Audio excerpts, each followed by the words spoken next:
back to What's Up, Doc. Ang episode po namin ngayon, sabi ko nga kanina, yung Armando Garcia Medical Center. Ang unang-unang panauhin po natin ay ang anak ng kaibigan ko, si Dr. Garcia. Siya po ay isang OB-GYN. Ang OB-GYN, alam po ninyo yun. Nag-aral po siya sa University of Santo Tomas. At natapos siya noong 2001 lang ba? Bagito pa siya, no? Neophyte. At yung pong residency niya sa OB-GYN sa St. Luke's Medical Center. Magkasama po pala kami ron. Ngayon po, ito po si Maria Clarita B. Garcia. Ang tawag po ng daddy niya at saka ang mami niya, Kay. So, Kay, welcome to What's Up, Doc. Good morning po sa lahat ng mga nanonood. Good morning, Dr. Henson. Good morning sa iyo, Kay. I'm going to call you Kay. Hindi na Dr. Garcia. Make it very, very informal. Now, to start with, Kay, kumusta ang daddy? Si Daddy, mabuti naman po. Mabuti naman, ha? Alam mo, daddy mo, we call him Mando, we were together when I came back from the United States in 67. Kasama ko po siya sa Pampanga Provincial Hospital. Kasama ko si Dr. Simpaunga, sila Dr. Panlilio, at si Dr. Raquel and others. Ilan kayo magkakapatid? 5. Uy, ilan ang doctors? 4 po kaming doctors. Ako, napaka swerte naman ni Mando. 4 na doktor. Ako, wala nga doktor ko. Pero, ilan ang apo niya? 5 din po. Uy, ako, 3. Ano ka? Ngayon, nasabi mo kanina ang specialty ng daddy mo OB-GYN. Opo. Kamukha mo nang sa'yo. Oo. At na-mention mo rin itong magandang medical center ninyong ito Nagsimula ito noong 1972 as what? Actually, 1971. 1971. But before that, meron po siyang apartment na kinonvert to a lying-in clinic. After that, for 3 years, doon po siya nag-practice. Sa tapat ng hospital ngayon, ng existing hospital. Tapat ng hospital na ito? Opo. On the other side? Other side of the street. Ano kasing street ito? This is Rizal Street. Rizal Street on the other side? Yes, on the other side. After that,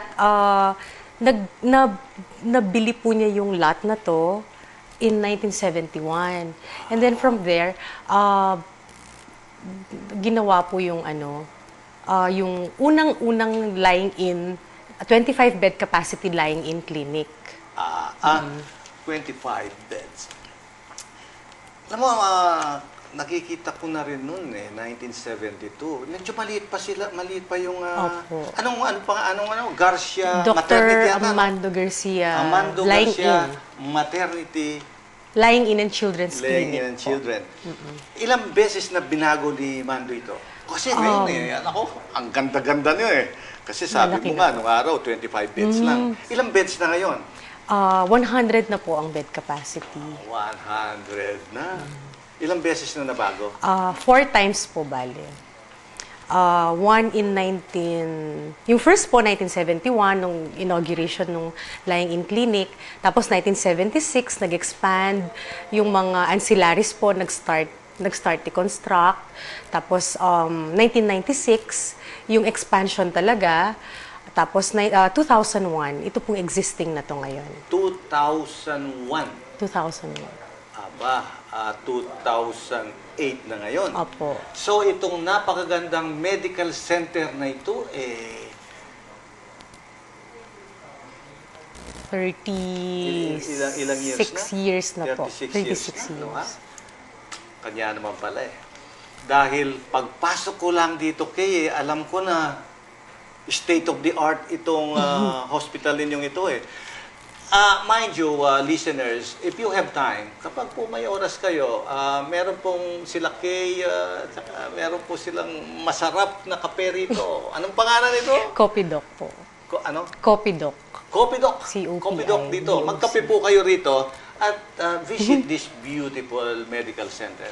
Kung if you just pass by at nakikita ninyo yon, kung minsan hindi, you cannot appreciate the beauty of this particular medical center. At saka hindi lang po yun eh. I'm very, very much surprised when nung pumunta po kami rito last week, pumunta kami sa operating room nila, sa laboratory nila. Napakarami pong state-of-the-art apparatus na mapagmalaki natin. Sana po wag kayong alis mamaya kasi si Butch Henson, yung anak ko, he is going to interview the 3 doctors, top doctors dito sa Angeles on what is in as far as this medical center is concerned. Now, itong nung pagpasok ko rito, laboratory pa lang ninyo, ganda-ganda na eh. Mukhang itong consultant ninyo rito, si Merwin Torres. Merwin? Opo. We have to congratulate him. Napakaganda ng laboratory. Pumasok ako ron eh. Well, he has to be congratulated. Now, pumunta rin kami sa sa operating room ninyo, Ganda rin. At saka, meron sila pong laser. Yun, they're going to discuss that in the next session po, laser, alam po ninyo sa laser, kami sa ENT, sa cosmetic surgery po, gumagamit kami ng laser eh. Yung pampa-beauty, Pero ito sa kanila, iba. Yung pong laser nila, pumapasok po sa ureter. Sa kidneys, pagkatapos sa ureter po, Dine-laser po nila yung mga bato-bato ron. Kanya, sabi ko well, this is something different. At saka iba pa yun, di ba? Yung sabi mo nga yung mammography, Opo. ninyo? Ano Painless. yung mammography ninyo? Mamaya po, Dr. Pantig will discuss it later. tignan mo. Pero it's different from other mammograms because it's painless. Alam mo, mga girls, sabi nga na after the age of so and so, I think 30 or 35. they're going to be discussed later. Ang misis ko, nagpa-mammogram pa eh. St. Luke's pa. Hindi na bumalik. Bakit hindi na bumalik? Masakit. Narinig ko rito, hindi na masakit eh. Kanya huwag kayong maalis po riyan, mamaya. I-explain ni Dr. Pantig bakit hindi masakit. Now, also, they mentioned about one of your new endoscope here Yes po. that remove stones in the gallbladder without operation. Yes. Anong tawag nila doon? Yung ERCP po. ERCP. Oo. Dr. Musni will further enlighten you later. Oo. Si Dr. Musni. Kaya nakakatuwa po eh. Alisin yung bato. Walang operation. Bakit pa kayo pupunta sa Manila, sa St. Luke's, sa UST, kung meron po tayo dito sa Garcia Medical Center na ganyan? Consultant din po ako sa sa St. Luke's. Etong si Kay, doon din natapos. State of the art din doon. Pero dito, meron din po tayo.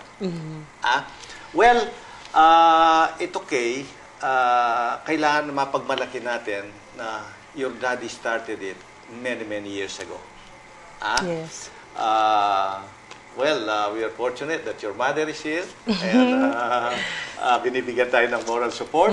Si Alice po yan, Si Alice, siyang inspiration ng mga 4 na anak.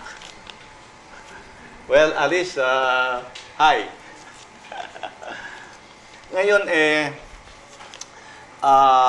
sabi mo nga kanina, nagsimula tayo sa 25. Ngayon 100 na. At saka with all this state of the